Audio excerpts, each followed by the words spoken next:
What type of assessments are valuable? Um, I'm a visual learner, so I like to see things more than I like to write it. So I like PowerPoints and just doing presentation and just working with people.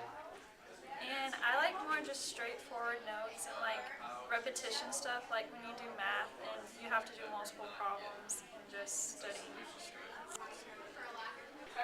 Do teachers give good feedback? Well, teachers give good feedback on things like essays where you're actually writing and it's not just like a letter answer.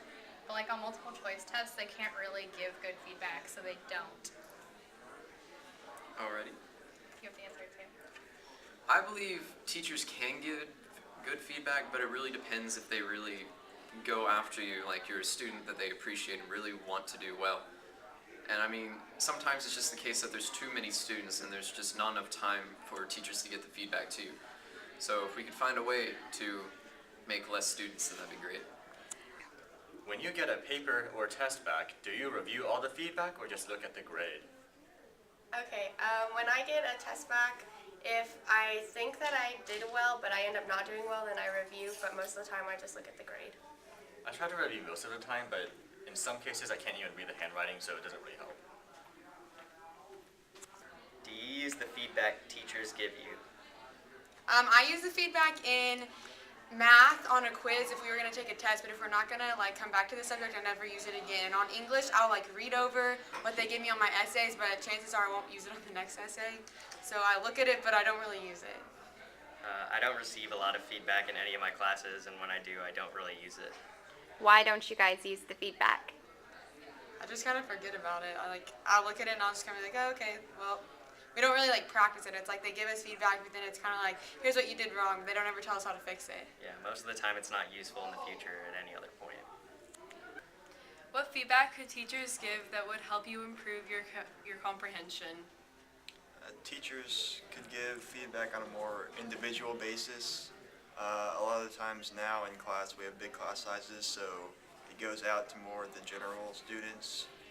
So for students that are either struggling or doing well but want to do a little bit better, they get ignored sometimes, so that could be useful.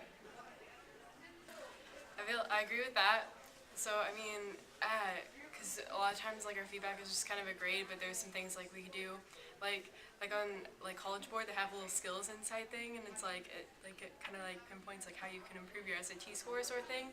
So maybe there could be something like that where teachers could just kind of like give extra advice and things for students individually to help them to really boost their scores in their tests and stuff. Do you use the feedback teachers give you, or do you look at it once and then just file the paper away? I use it.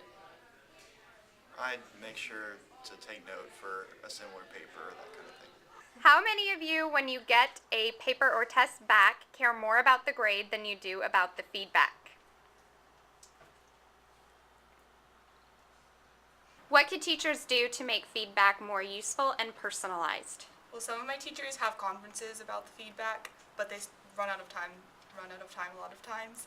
So if they were able to extend that time to talk to everyone, it would be a lot more helpful. So they meet with you in class Yes. to discuss? Like in English, we discuss our essay and what we need to improve on and change for next time. And how many conferences have you had this year? 0. What could teachers do to make feedback more personal and useful? Well, one of my teachers shares the rubrics on a Google Doc and then like inserts his comments for each person in red and shares them like individually so we can see our feedback.